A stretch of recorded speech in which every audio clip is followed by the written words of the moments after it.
चिनाब नदीवरील बगलिहार धरणाचे दरवाजे बंद आहेत। बगलिहार धरणाचे दरवाजे बंद असल्याने पाकिस्तानकडे जाणाऱ्या चिनाब नदीचा प्रवाह कोरडा ठाक पडलाय।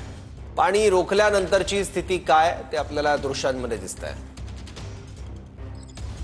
पहलगाम येथे दहशतवादी हल्ला झाल्यानंतर भारताने पाकिस्तानच्या विरोधामध्ये रणनीती आखलेली होती आणि त्या अंतर्गत एक महत्त्वाचा निर्णय घेतलेला होता। तो म्हणजे सिंधू जलसंधी कराराच्या अंतर्गत पाकिस्तानात भारतातून जे काही पाणी सोडलं जात होतं ते पाणी रोखण्याचा आणि इथून हे पाणी पाकिस्तानात याच्या आधी अनेक वर्ष जात होतं। त्या डॅमवर ते सध्या आहोत। बगलविहार हा डॅम जो आहे त्या डॅमच्या सध्याची स्थिती नेमकी काय आहे हे आपण पाहणार आहोत। आणि आता आपण पाहतोय की भारताने जो निर्णय घेतलेला होता त्यानुसार पाकिस्तानात पाणी सोडलं जाणार नाही अशा पद्धतीची भूमिका घेतली होती आणि पंतप्रधान नरेंद्र मोदी स्वतः सुद्धा म्हणालेले होते की रक्त आणि पाणी एकत्र वाहिलं जाऊ शकत नाही आणि त्यासाठी भारताने घेतलेला हा सगळ्यात मोठा आतापर्यंतचा निर्णय म्हणावा लागेल। आणि त्यासाठी आपण पाहतोय की बगलिहार डॅम जो आहे जिथून हे पाकिस्तानमध्ये पाणी सोडलं जात होतं त्या डॅमच्या अगदी समोर आपण उभे आहोत आणि या डॅम मधून या नदीचा प्रवाह जो आपण खाली पाहतोय जो कोरडा ठक्क पडलेला आहे याच नदीच्या प्रवाहामधून पाकिस्तानने त्याच्या आधी अनेक वर्ष पाणी सातत्याने जात होतं। मात्र पहलगामच्या हल्ल्याचा